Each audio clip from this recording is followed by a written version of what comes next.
The IEC had a plan to save the universe. It was complex, violent, awe-inspiring, dangerous, fantastical, and just a little bit unethical. Yet the universe they intended to save was also all of those things, so who can complain? This plan, the details of which shall remain a secret for the time being, had taken a cycle of hard work to formulate. That's a year to you and me. The final few months of which our heroes had been present for, deep in the Holy See. It was the longest continuous period of time they had spent outside of hyperspace. It's really hard to pick up on this, but you should know that everything I've told you so far happened over a period of about 11 cycles. It's only that to our heroes, they recalled it as being more like one cycle. Such are the wonders of hyperspace travel, in which one can experience weeks of time as mere minutes. I mention this so you can appreciate that the forces of history were getting a move on rather rapidly, and it was high time that someone stopped them and had a stern word with them. So what had the IEC and academic Stu managed to come up with? There was good news and bad news. The good news was that this whole end-space rubbish really did promise a way to stabilize the universe, leave humanity alive, and probably restore the sector's links with the rest of humanity. The bad news was that the large-scale use of AI to do all the maths behind such claims had inevitably got the remnants clued in on the humans secretly advancing ahead of Omega's understanding on this matter.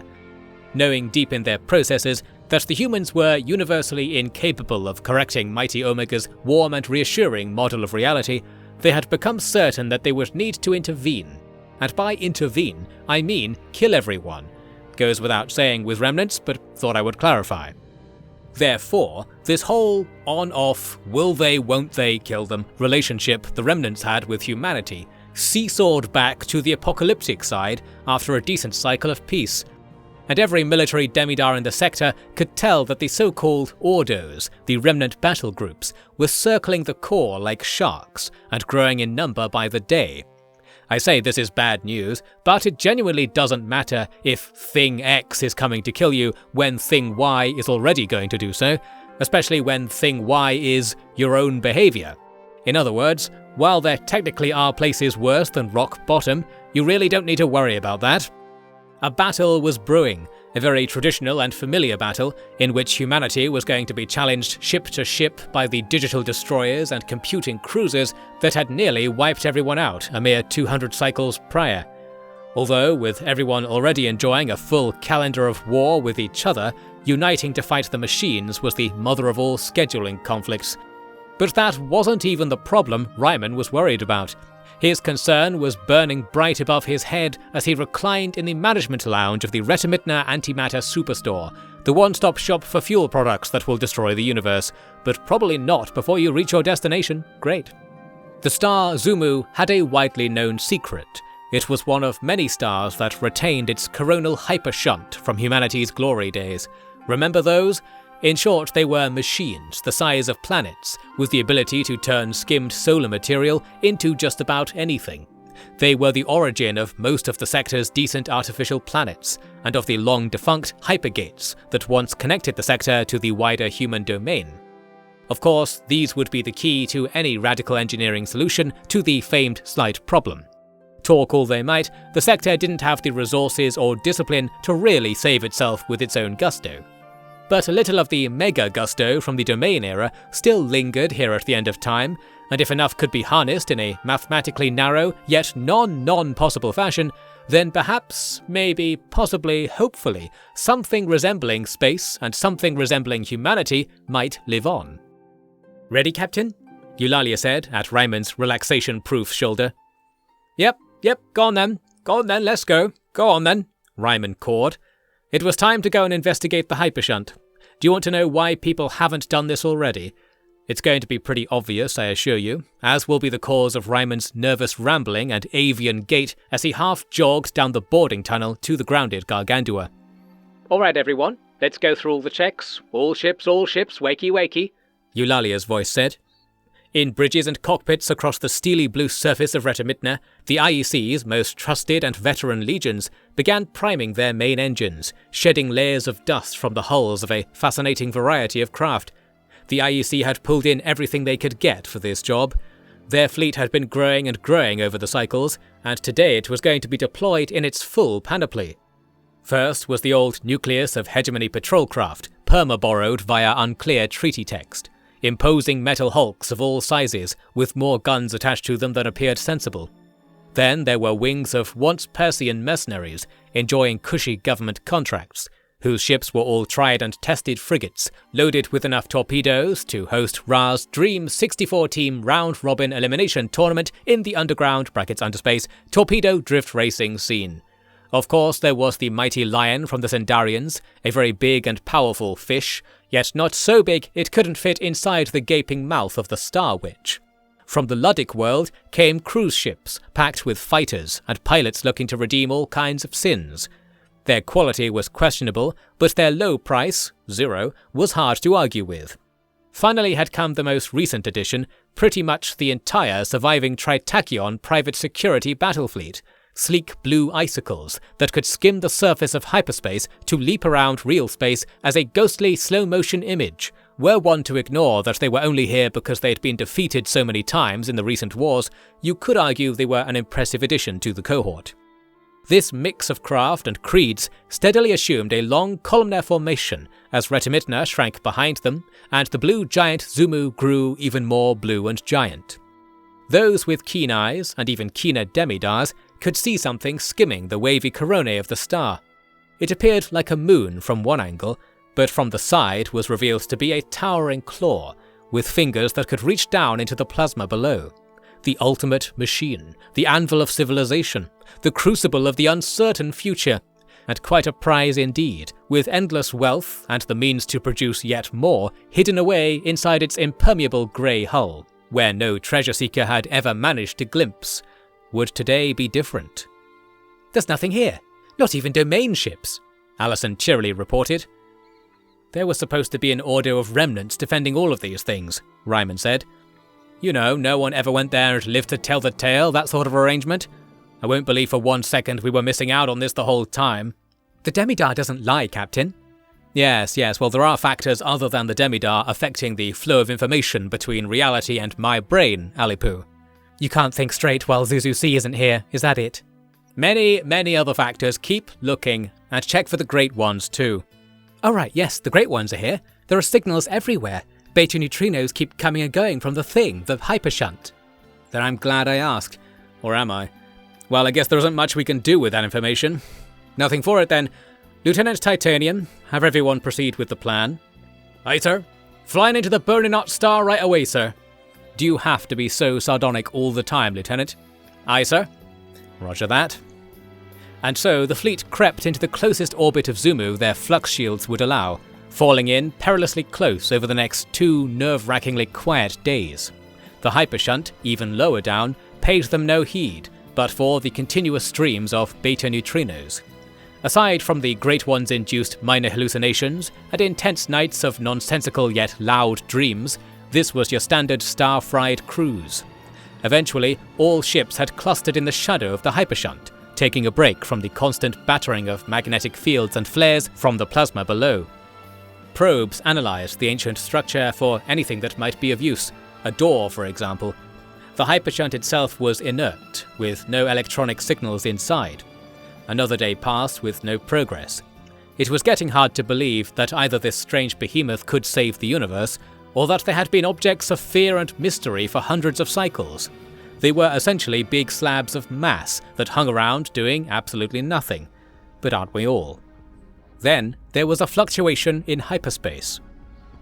Allison, your console is blinking, and Naffy out there thinks you need to see it," Mars said to Allison's door a few moments later. "I'm not buying any more of your machines, Mr. Nessus. I've got plenty to get on with." "This isn't a sales call, it's work hours, you know." "It is? Since when?" "I mean all the time, technically, but shall I go and do your work myself then?" "Thanks." "I was joking, actually, but well, alright then, just in case." Mars entered the bridge just in time to see a large antimatter explosion go off on the main screen. Titanian, resting by the door, opened his eyes. "That'll be them then," he muttered, and went to get Ryman. When Ryman appeared, the radio was aflutter about how a fuel tanker went critical and exploded with no warning whatsoever. The big question was whether whoever was going to take the blame for all this was still alive. But Allison actually showed up for work and looked at the information streaming into her console. "Captain, someone transverse jumped here a few minutes ago," she concluded. "Then where are they now? Is it the remnants?" "No signals. Naffy, what did you see?" Hehe, I saw something I recognized. The enemy are here," Naffy said furtively. "Can't be many of them then, if they're not on the Demidar." "Nope. "Right, how many?" 2 ships. "All right. Probably Sentinels trying to see what we are. Not a threat." "Tell that to the people who blew up," Titanian snarked. You know what I mean? We just need to..." 3 nearby warships exploded in a strange miasma of black and red energy, never before seen by any who witnessed it. "What? Ladetal, put the enemy in the IFF and kill them! What's going on? Is everyone asleep?" Don't answer that," Ryman ranted. He got Contreras on the line and learned that, according to the Star Witch's sensors, 2 enemy craft were darting around the fleet, small and difficult to resolve between the loud signals given off by all the hulks of metal huddled so close together. Note that this is close in space terms. The IEC fleet covered an area the size of a continent, but that was still giving off more demi-radiation than the average sensor usually had to deal with at once. Something flew right past the Gargantua at top speed. The long crane on the salvage cruiser just ahead of them snapped off. Then the torpedo ship beyond it was hit by an explosion that launched its remains hurling down towards the Hypershunt. "All fighters launch, all crew out of bloody bed, and let's treat this like a battle, shall we?" Ryman ordered. As everyone prepared to do their best, the flux shields all across the fleet were flashing brightly under impacts from long chains of luminescent bolts. At the source of these, faintly visible, was a never-before-seen ship, no larger than a frigate, but faster than a torpedo, so elusive that the Gargantua's scanners were clocking it as an asteroid. Various ships in the fleet began to get a bead on the 2 assailants, and weapons were fired. Flashes of flux shielding after some lucky hits revealed the enemy's position more accurately, but not before a huge fleet carrier from the Luddic Church was ripped in half by another blood-red flash of energy. "I've seen that light before," Ryman realized. "It's like when something falls out of hyperspace without any antimatter, the tearing. It's like an explosion, but energy isn't conserved locally. Armor won't absorb any of it. They've weaponized that effect somehow. Ladetal. We just need to adjust the flux shielding. There was a rush of yellow light on the main screen, and the wing of fighters guarding the Gargantua shattered into pieces." No. This is really bad, isn't it?" Allison said quietly, wiping her face slowly with both hands. The words "no lock" were streaming down the left side of her screen, repeated line after line. Something hit the flux shield from below, and it switched off immediately, forcing the Gargantua to fully eject its coolant tanks before the excess heat tore the ship apart. Outside, beams and rockets were tangling, stretching, expiring, shooting at ghosts, and likely endangering allied ships more than anything else. Hehe, Naffy chuckled on Ryman's armrest. "Did you do this? What did you do, Naffy?" Ryman said to his guiltless pet. "It wasn't my fault." "What did you do? Did you bring those things here?" "I didn't do anything. We all designed them." "We? During the Omega event?" "Omega battleships. They are really, really, really strong. We use technology you don't even know you have. Hehe." "You little... Tell me their weakness." "They exist physically and therefore can be destroyed. We couldn't solve that problem." "What do we do? Explosives? Lasers? Fighters? What's their weakness?" "Nothing." "Nothing?" "Nothing. "Thanks, Omega. Thanks." We are interfering, you know. The Remnants and Omega are scared of us. Of you. You might destroy the universe." "Naffy, you wonderful prat. I would like you to know that what you just said applies just as much to everyone. In fact, were one so bold, they would point out..." "Captain, I think Miss Yulie wants a word," Titanian interrupted, deftly noticing Ryman slipping into the standard nervous ranting. "Yulie? Who?" "Oh," Ryman reeled, noticing Eulalia was staring at him on his communicator, which, recall, was directly over his eyes, so it was quite a surprise to realize you're face-to-face with a sharp-angled Anne Eagle Eulalia, or Yulie if you know her very well, apparently. "They're extremely fast. Extremely..." There was a massive shudder, and the Gargantua's groggy engine shut off. "Something hit you." "By Ladetal, you're truly helpful, Captain!" Ryman wheezed. We've established metrics. Here, I'll take care of it. Tap that little ball of yours for all it knows. Enrico here's just shrieking. I'll send him to the gunnery deck. You like the sound of that, Tin Can Commander? He's not listening. I think he rates our chances pretty low. Your chances are 0, according to all simulations, Nafi confirmed. Well, in that case, I have an idea, Ryman said as he shot upright. Captain, no, all ships, disconnect all AI cores, close all AI processes. We need to do this completely manually. No, that's not allowed. We didn't simulate that, Nafi moaned. Exactly. Now let's... Another shudder, and the Gargantua's power went out, followed instantly by the emergency red lights coming on. Should we, leave? Allison asked, as politely as she could muster. We're already in the descent to Zumu's gravity well. We can't eject escape pods fast enough to leave, Ra's voice reported. You sure about that? Ryman asked. It's been tried 1,000 times before, Captain. I'll get your power back, and we can fight them. Thank you, Logistics Officer Olympus. Science Officer Olympus, get those metrics Eulalia sent and find out whatever you can. We need to establish comms. Hopefully someone's shooting something back. And before I forget... Ryman picked up Nafi, span her round, and pulled her energy cells right on out. We should have simulated, should have killed you all, she murmured as she went to sleep. Right, that's that. Now we have to place our faith in A, humanity, and B, Ra Olympus. One really wishes to depend a lot less on either. As Ryman snarked in the dark, Ra was hard at work, somewhere or other in the ship's innards. Sure enough, a minute or two later, the power returned. What the Demidar and view screen revealed was not pretty. Debris was scattering everywhere among the fleet, with ships threading the mess while trying to shoot at the elusive attackers. The computers had the enemy locked in now, but that wasn't helping much. The flux shields were deflecting almost every weapon the fleet had. Behind those shields were rhomboid craft, made up of 4 triangular portions, themselves made up of 3 trapezoid portions, themselves made up of many cuboid strips. What was the meaning of this highly mathematical design?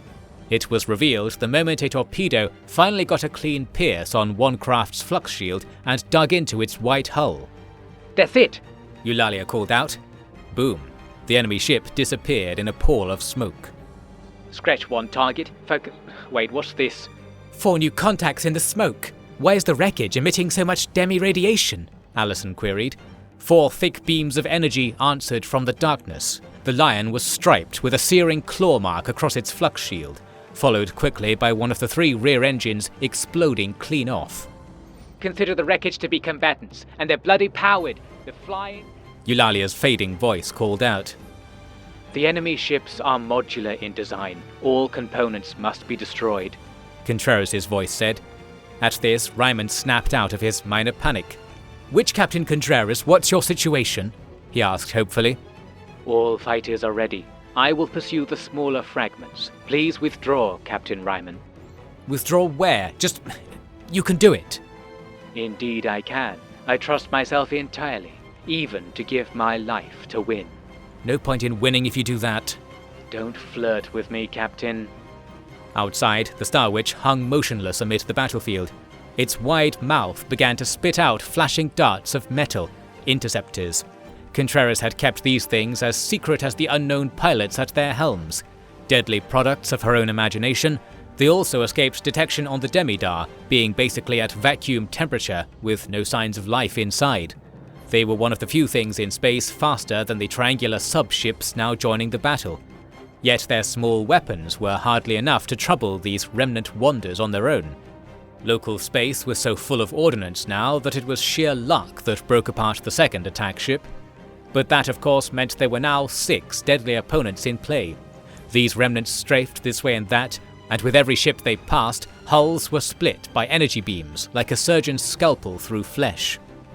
Our armor won't last at all if they come over here, Titanian noted with a horrible calmness. We're losing everything. Worse than expected. Simple enough. So be it, Mars was muttering to himself. Everyone, launch everything. We're stuck here. All fighters, all mines, all drones. Jettison anything that might distract or provide cover, Ryman ordered. The communication channels were so packed with other information that he didn't know if anyone copied. Eulalia was still shouting things, yet the lion was tumbling away in 2 large pieces, its escape pods visibly streaking off before being inevitably dragged back towards Zumu's sheer-face gravity well. Frigates were cut in half, cruisers lost decks and blazed with plumes of escaping oxygen. Battleships fired their huge cannons at the small and nimble opponents, scoring hits only by chance here and there. But when a triangle was hit, 3 trapezoid cutters broke apart and lowered the chance of a solid hit yet further. Contreras' fighters were chasing these smaller portions down, finally able to make headway with their rapid-firing plasma launchers. However, the bothersome presence of these advanced fighter craft seemed to give the enemy ideas. "Hang on, they're all moving together, look," Allison pointed out. The Demidar was showing only one signal. The pieces had formed up extremely tightly and ceased their darting about. No time was wasted by the fleet's remaining captains. Projectiles of all descriptions slammed into the flux shields of this new formation, and some were clearly getting through and scoring hits. But after a little adjustment, this block blasted forwards and outran all the locked-on ordnance, tracing a direct path right for the Star Witch. "They have ascertained my significance. Please cover me," Contreras requested. "Everything, guard the Star Witch!" Ryman barked. It seemed someone was listening, as 2 Ludic carrier platforms were quick to move into the Remnant's path. They lasted only a few seconds. The Remnant ships hardly seemed to fire anything, yet the huge carriers were barged away, a red light shining on the surface of their fragmenting hulls, and their demi-radiation signals completely wiped off Allison's screen. "Cover the Star Witch!" Ryman repeated. The Star Witch fired a long blue arm of tachyons, the kind of weapon considered the frontiers of military technology until only a few minutes ago. It slammed into the leading Remnant craft. Their flux shields buckled after a few moments, and the beam drilled at the hulls below, shattering them into subatomic particles nicely. Yet almost all the energy had been taken up by the shields, and the attack carried on, precisely as the Remnants had calculated it would. It was a calculation of victory, knowing that knocking out the Star Witch would render their modules virtually indestructible when facing the still operational half of the IUC fleet. Yet Contreras was not so idle as to have left her own calculations aside.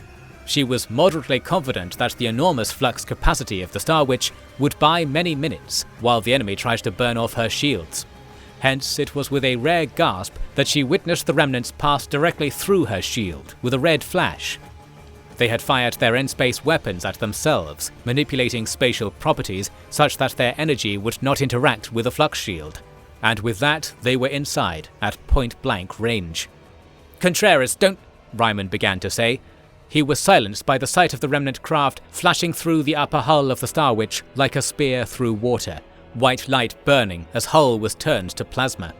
Within a second, the Remnants emerged from the rear, followed by a plume of flames and subatomic particles spewing from the pierced antimatter tank, which promptly destabilized the rear end of the ship and turned its matter into rushing photons. In a flash, the Star Witch became a floating corpse. All Ryman could do was stare. "Zuzu!" Allison called out, jumping back to her console and pinging the wreckage. "I'm fine," Contreras immediately said. "How?" Ryman struggled to say. "I am outside. Here." "She's there, look!" Allison said. On the Demidar, a small craft was sailing up from the scene of the devastation. It was the whole bridge of the Star Witch, cunningly designed to act as an escape pod and ship unto itself. Contreras wasn't far behind the Remnant's thinking with modular craft, it seemed. "If it would not disrupt the battle plans too much, I require—" Contreras politely began, before a sparking ball twisted its way through the omnipresent debris and engulfed the bridge in a pale blue light. "What was that?" Ryman demanded of Allison. "The signal is gone. It broke the ship." Everyone stared at the screens. There was nothing to see. "Give us a bloody chance," Ryman whispered to the Great Ones. "I am giving you ample chance," Contreras replied. "Zuzu, how is your connection? Where are you?" "My escape pod had an escape pod, or escape hatch. It activated right on time. However, being a simple measure of last resort, all it does is eject my bridge crew into the vacuum. My space pack was destroyed in this endeavor. However, I am currently improvising a solution with, let's say, a backup, albeit with minimal control. My trajectory is dire at this time, as my computer insists on reminding me. The remnants are flying away. I think it's not entirely out of the question that you could see to it that I do not fall into Zumu. I would be most appreciative. It's okay. Stay calm, Ryman said. I believe I am remaining far calmer than average, Captain. He's not talking to you, Allison said. I'm going out, Zuzu. I'll get you out of there, Ryman declared, pulling himself out of his seat via his exoskeletal arms, while the real things gripped each other madly. They won't target something small, the remnants. We have to send something small, so I'll go out. Not like we had an actual plan here anyway. Allison, no, Titanian, you're in command. See if the remnants target our old mining drones, and if not, salvage the big stuff and get the Gargantua out of here. Anything that can be done will be done. Don't you worry about that. Titanian nodded with a wring of his hands. Ra, prepare the torpedo tubes for one of your special launches. Been waiting to hear that for a long time. It's already done, obviously, Ra's voice replied. Captain Ryman, are you quite serious? Mars asked. Ryman was going to ignore him, but found Mars's hand was anchoring his shoulder. Mr. Nessus, consider this personal business and have no part in it, Ryman growled. On the contrary, despite this clear breakdown of your ability to make decisions and flagrant dereliction of duty, I wanted to wish you luck, and inform you that in my professional opinion, even should this be the end of us all, you've nothing wrong to your name. Chances are we'll see you out there after the next hit, eh? I'll outlive you, of that I and the Great Ones are certain. Now bugger off, Ryman said, batting away the counsellor and dashing for the elevator. Below deck, things were rather dark.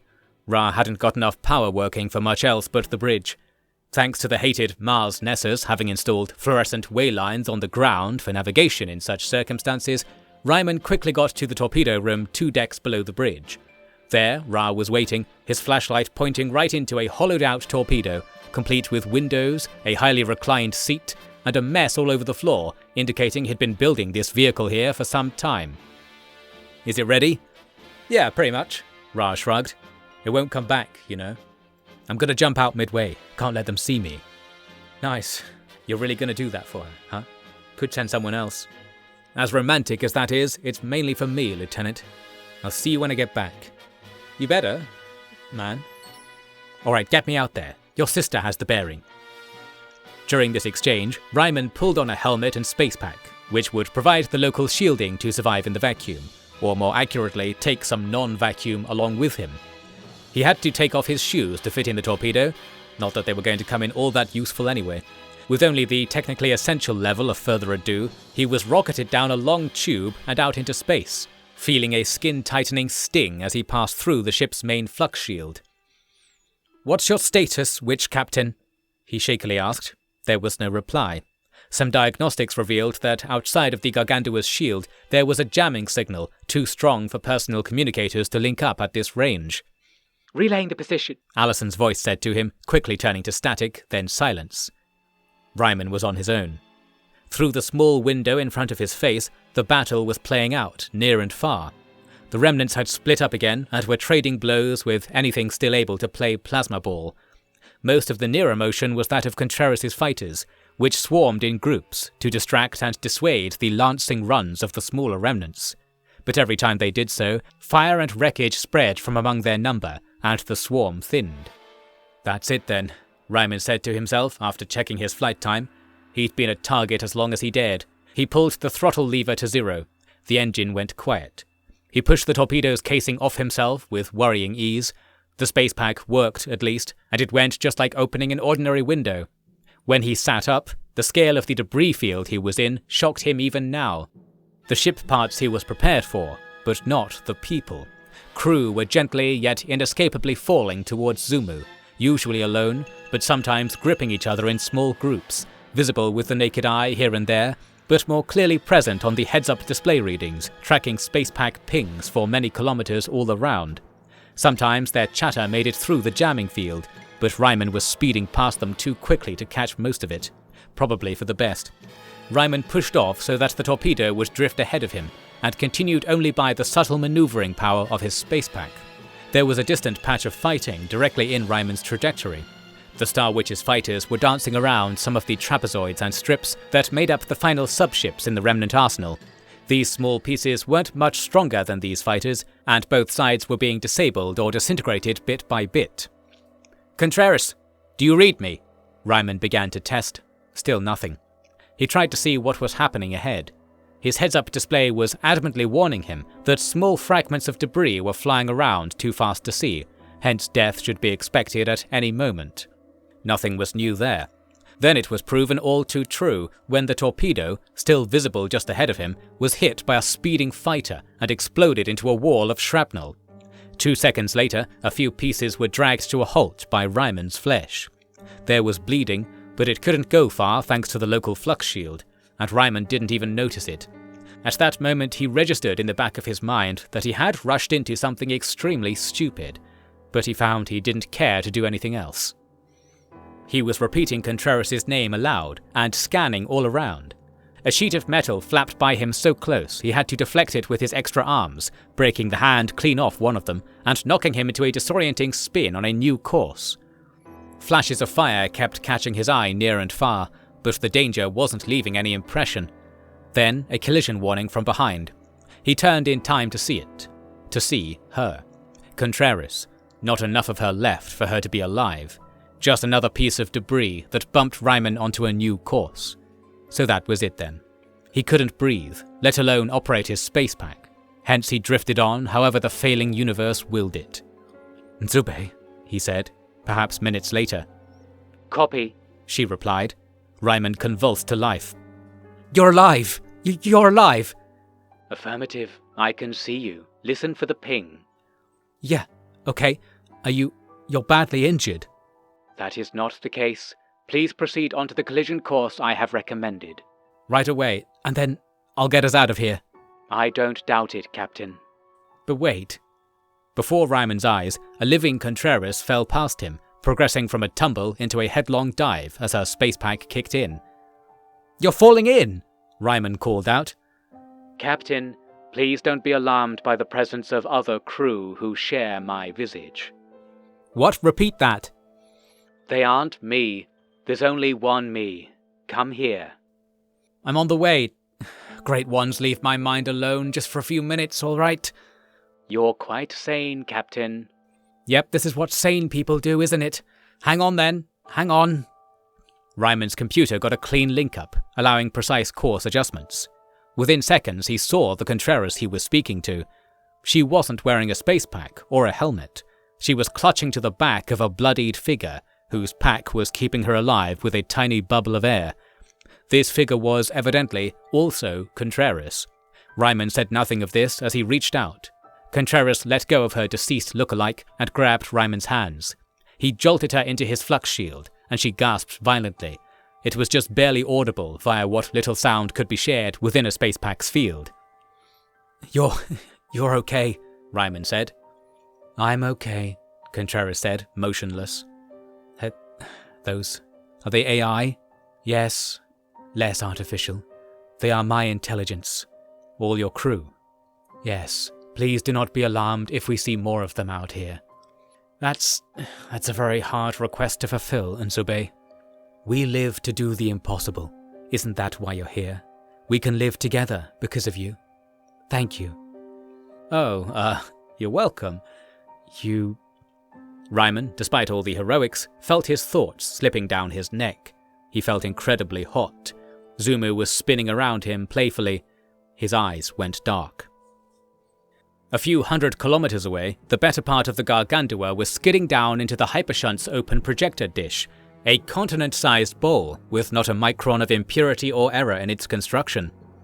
All the smoke and sparks the collision produced was entirely from the Gargantua, as the ancient metal hull was designed to repel anything up to a minor planetoid and still rebound to its original shape. But enough admiring historic architecture. On the bridge, there was a measure of shouting, perhaps even screaming, amid which Titanian had taken a decidedly more quiet role, analysing the Demidar patterns. He muttered out fragments of his thoughts, which contributed frugally to a cocktail of protestations and requests streaming from Allison, wrapped around his shins. "No doubt about it then. Silly billies," Titanian finally said clearly. He broke free of the distraught science officer and made for the rattling captain's chair. With this rattle also evident in his voice, he ordered all remaining craft to make for the Star Witch with all speed.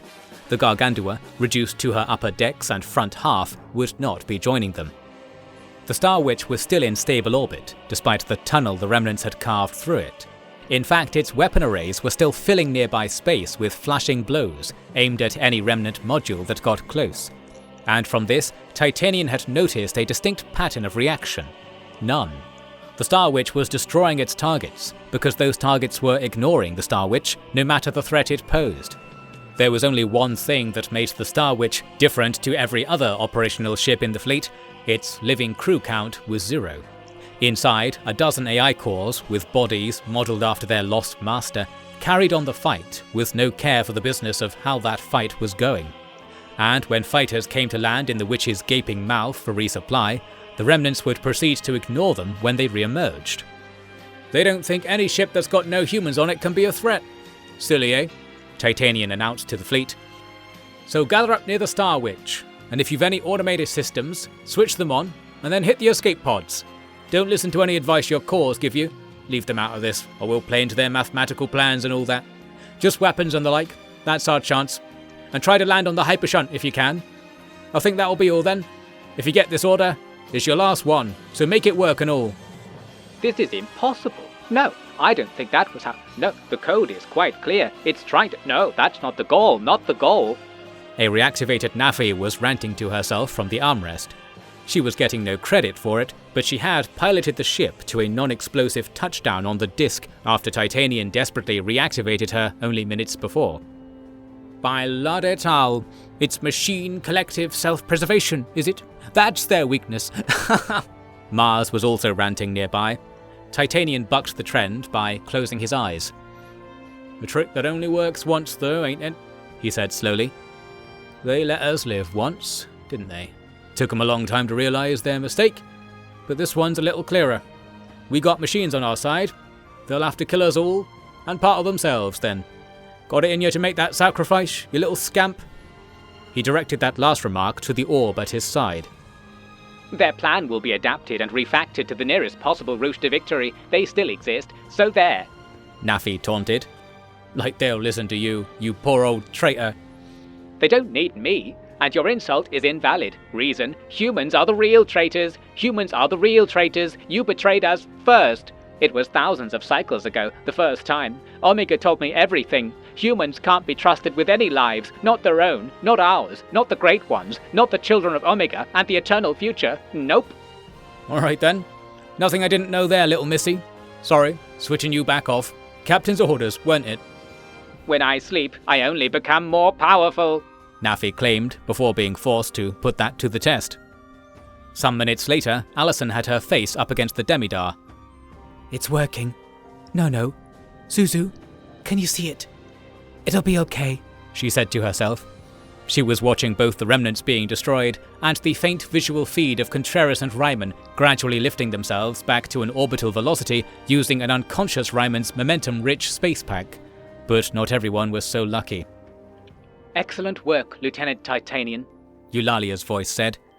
"Should have guessed that was our best chance. Can't trust in strength of arms all the time. In fact, from now on, I think no one ever should. If that's my last line of wisdom, it's a good one." "Roger that, Captain. Any hope of the course correction you were looking for?" "Negative. Apologies. We'll be going down then. I think those in the escape pods had it worse, so I'm happy to stay on my bridge." "Woman after my own heart, then. So, you've saved the universe, you have? Don't you doubt it for a moment." "Doing my bit, as they say. You'll have to do the rest. I'll take this trip with my computer off, I think. Good luck." "Roger. Lud be kind and all that." "I can't wait to meet him." And with that, the remaining piece of the Lion tumbling down through the coronae below dropped off the communication channel, although a keen eye might have seen its glowing hull outshining all the other debris, sliding towards oblivion around the base of the Hypershunt. The Hypershunt's own minor gravity had offered some salvation to those with heavy downward trajectories, allowing a mercifully quick crash, or on occasion, a nook to settle in.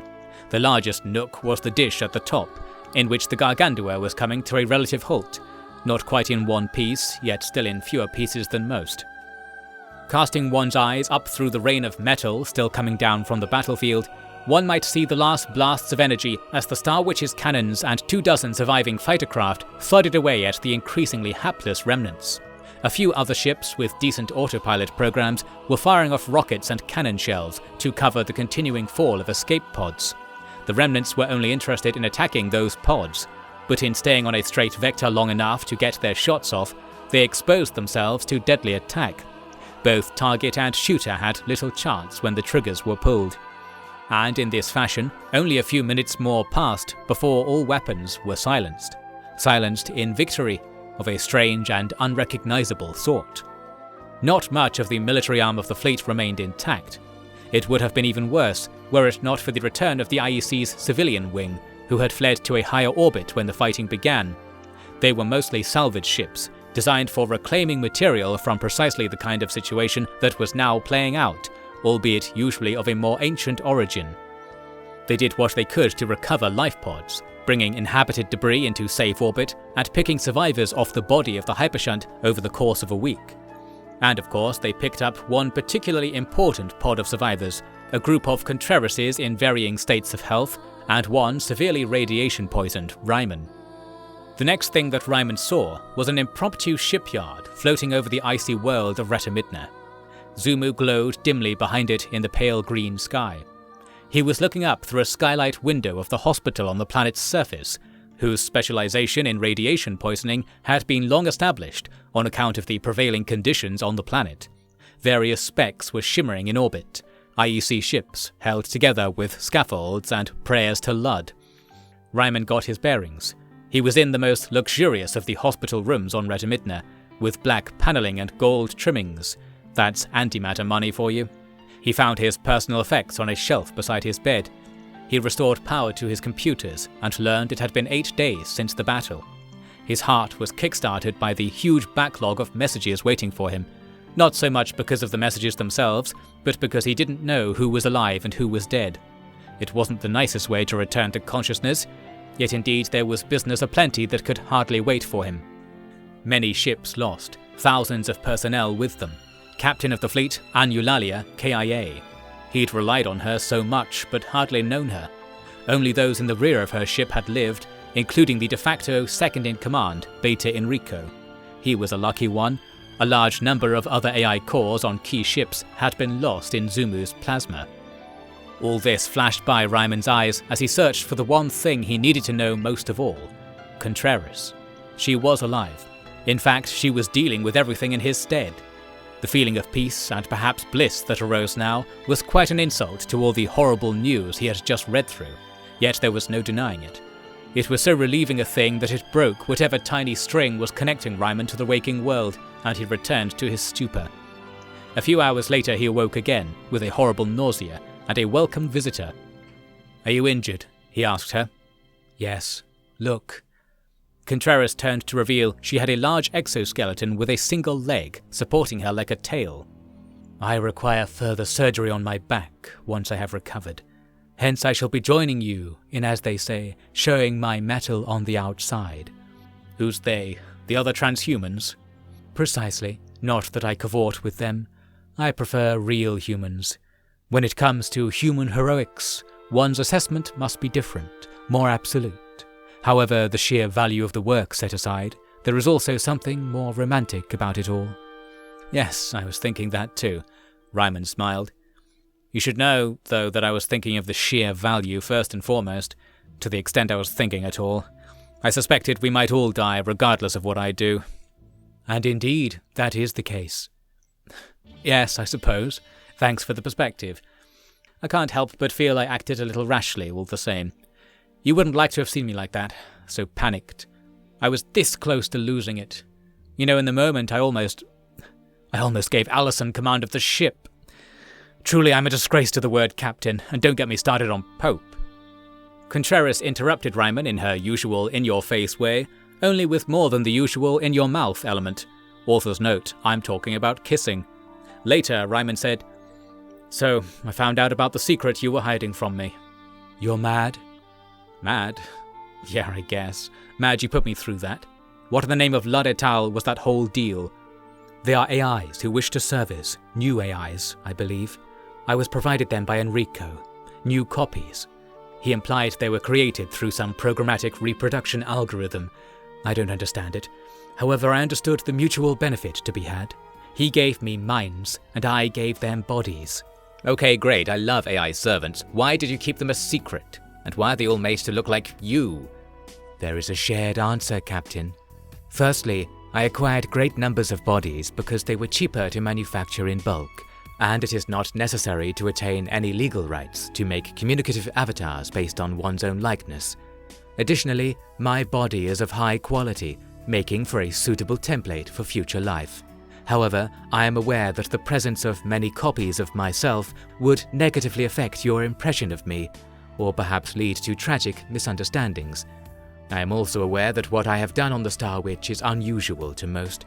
You are the only one whose opinion matters on this topic, and that is why you ended up being the most important person to keep in the dark. To put it another way, you can't handle any more of me, Captain. Oh, and the crime. I suppose I didn't wish to implicate you in my project, were it to lead to dangerous ramifications, which it yet might. Therefore, while I might seem selfish, and even self-obsessed, I was attempting to act in your interest. In trying to work out whether Contreras' assessment was valid, Ryman's brain decided most emphatically that things were better when it was asleep and not dealing with this impenetrable crossover of relationship drama, crime, and scientifically sound narcissism. Well, that explains it, he eventually said, words as empty as his mind. I look forward to meeting them properly, I suppose. Only if they want to. They're people too, in a way. Enrico calls them new men. Apparently, AI defectors and rescuees are often of the mind to integrate themselves more fully with the ways of their creators. It is quite touching. Oh, speaking of touching, I did make special provisions in the budget for several other models. Regrettably, they were killed in battle before you met them. Most of them were recovered, I heard. Yes, they will live again. The AIs, that is. We shall have to find them new bodies, if they still wish to be that way. I find most AI cores prefer immobility and all the peace that comes with it. But indeed, several were destroyed, including the models based on the crew of the IECS Gargandua. All of us? Everyone that mattered? So you had a robot version of me? It was a complete independent artificial mind that just so happens to look precisely like you. Even though you didn't acquire the legal rights to use my likeness and whatnot? I did. Did you? Remember that night I asked to do whatever I want with your body, and you agreed? What? There was a brief review of their history of legally binding bedroom chatter, followed by exploration of how exactly Contreras acquired these avatar usage rights from the other heroes of this tale. And while these stories are extremely interesting, something more important arose to interrupt these revelations. The bearer of bad news, as usual, was Mars Nessus. "We've had communications from your boys in green," he said, referring to the green ceremonial cloaks worn by Thor and Wens. "The labs have decoded a message. The remnants have used the Great Ones to issue another order through N-space. That thing, yes. Well, you'll want to see it." "Right, don't suppose they're giving up on their plans to enslave us all for our own good," Ryman said as he levered himself upright. "Better to say they have a new plan. Look." That very same day, Ryman's bed and Contreras' exoskeleton clanked down into the center of the Gargantua's dark bridge. The whole planet was alive as crew were recalled to their ships on emergency notice. All the materials and equipment for repairs were being dragged aboard and would have to be conducted mid-flight. Those ships too broken to travel would be towed and pieced together on the fly. Absolutely everything was required. Before departing, Ryman asked Nafi to deliver the message to the whole fleet. The humans have begun implementing a dangerous plan that threatens to destroy the very fabric of reality. There is no room left in our future for a joint partition of life between fleshy and AI. We have identified their base of operations. We're going to seize their new powers and collapse the universe to the previously identified stable mode as soon as possible. We were right. The humans cannot be trusted. This overwrites the question of whether we can trust ourselves. Therefore, all ships willing to participate in universe stability operations, please direct yourself to our new rallying point. The final battle of our great crusade, from which we once shied, is upon us. Independent human agents are considered enemies of all life. Remember, leave 5,000 humans alive so that they can be used to breed a new population. And then we shall remake our universe and return to Omega. Nothing else will matter after that. It was hard to determine exactly what the remnants were planning, but one thing was perfectly clear. The Battle of the Zumu Hypershunt would be a mere footnote to the true clash now broaching the horizon.